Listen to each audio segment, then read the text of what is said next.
These tears that I cry at night ain't worth it. This circle around my eye ain't worth it. These bruises that I feel in the morning time ain't worth it. But I'm worth it. In His love, it's all I need. In His love, it never hurts me. In continuation of the topic being discussed earlier, that is the gender-based violence, I want to speak on the means to healing or recovery of the victims, that is the affected victims. In the process, what is healing and recovery? Healing and recovery of a victim of gender-based violence, it requires a holistic approach that addresses a physical, emotional and psychological or social and spiritual needs. And I have about 7 key points that I want to speak on that will help in healing or recovering a victim. Number 1, the medical care and safety. Medical care and safety, that is, there should be an immediate medical attention, that is for the victim, in order to treat either the injuries or to prevent any infections and address all the reproductive health concerned by the victim, ensuring the victim's safety through shelters or safe environment is also a priority. Then number 2, there is another thing which is the social support or counseling or therapy. It helps the victim, that is, it helps them in the process of trauma, that is to manage your trauma. You know, managing trauma these days is something that one needs to take very good cognizance of. You know, people can be traumatized in various ways, and this could lead to anything. It could lead to suicide, it could lead to anything else. But in this view, in the process of healing, we need to have a support counseling unit, that is a therapy unit that will rebuild their self-confidence, which they have long lost. There should be need for support groups that can also provide a sense of belonging. We should not isolate them. We should not leave them alone. We should not say, oh, this thing does not concern me. You alone is the person, or you are the cause of it. No, this is not the time for us to caution blames, but it is time for us to rise up and counsel them and support them morally, and so that they could rebuild their self-confidence. The other thing is to seek legal support and justice. Access to legal aid helps the victim to seek justice and obtain protection. There are some victims who are not privileged to legal aids or to seek justice. Whenever they want to speak up, there is something that is shutting them down. This is supposed not to be so.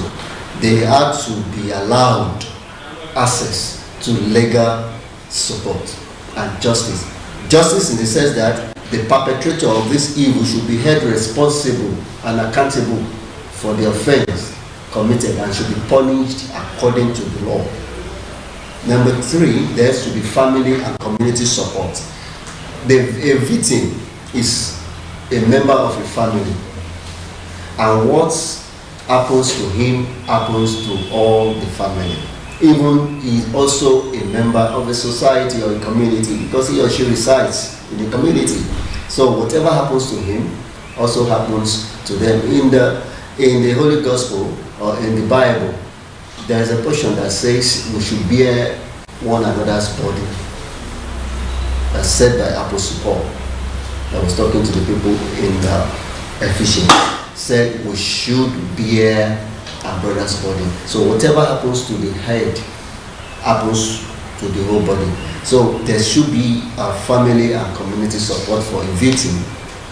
In this process, it encourages healing and it reduces stigmatism. Such a victim will feel among again. He will not be isolated.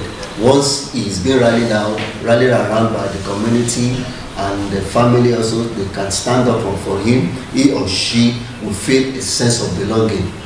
He will feel a sense of relieved. So the stigma that is earlier attached will gradually be reduced.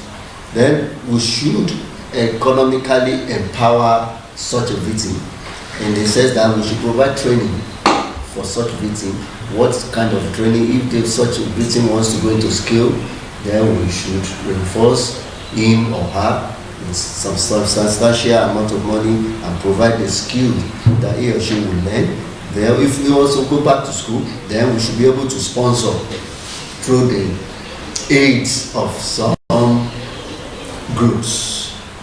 This helps the victim also to regain independence and rebuild back their life. Because if he or she is skilled in one way or the other, such a fellow will build up himself or herself, or if he's educated, he also will also be an advocate for others that will want to fall victim, or others that have already been a victim of one circumstance or the other. Then education and awareness. We should educate our people on the negative effects of gender-based violence, not only in schools, in the marketplaces, churches, mosques, even on the social media. We should emphasize, we should educate them, we should create awareness via posters, messages, seminars and workshops. We should do that to making sure that decisions are taken, proper decisions are taken in order to protect those who are affected and to prohibit those who already, let me say, the perpetrators, to prohibit them from committing more. If decisions are taken and there is stern law on them, I think it will reduce them and it will make the processing or the process of healing and recovery for the victim very, very instant. Then there should be a long-term rehabilitation. It takes a very long time to rehabilitate, to come up. If somebody, there's what we call PSTD, post-stress traumatic disorder. It takes a very long time for people to rehabilitate, to come up from that. But there should be room for that. Because number one, in the process, there should be continuous follow-up. That victim should be attached to maybe a medical officer or a law enforcement agent that will be following up gradually, seeing day-to-day recovery of the victim. It usually takes at least months, even some goes to years for the victim to come back, and such a victim also be reintegrated back to the society. With this, the victim would be recovered instantly. I also want to speak on the roles of survival of the gender-based violence. Survivors of gender-based violence are not just recipients of care. They can also play powerful and meaningful roles in preventing violence, supporting others, and rebuilding society. If a victim survives, he or she also can be helpful in advocating against these bad manners. Number one, he or she stands an advocate of change. That is, the survivor can use their own experience, their own voice to speak up against GBV. This helps raise awareness and challenge harmful norms and promote justice. Once a victim speaks up, it will create awareness in the society, and it should also challenge any harmful norms that want to come up in the society. Two, there should be he or she also can be helpful in a peer support provider, having gone through all secular or the same similar experiences. The survivor can also offer empathy, that is encouragement and guidance to others who are still in the healing process. For example, having gone through the same similar thing, let me start an example. I've gone through something now, and I see another person going through that same similar thing. Having gone through this thing, and with the help of God, I've scaled through it. Seeing such a fellow going through that thing, or about going through that thing, it is my responsibility and duty to come up for that person. I have an empathy on that person and encourage him or her using my own experience to teach him or her about that thing, that this, I have gone through this, these are the things and things and things that I did for my own recovery. Doing that, it will serve as an encouragement for any victim or victims of such manners. Then we serve as role model. Yes, we serve as role models. Once you have gone through that thing, and you've stood up on your feet to fight against that, you serve as role model to others. You serve as role model to others. That is the journey, that is our journey of healing and strength, can inspire others, showing that recovery is possible and that life can be rebuilt after trauma. You stand as role model. For example, in the religious circle, there are some who make their pastor the role model.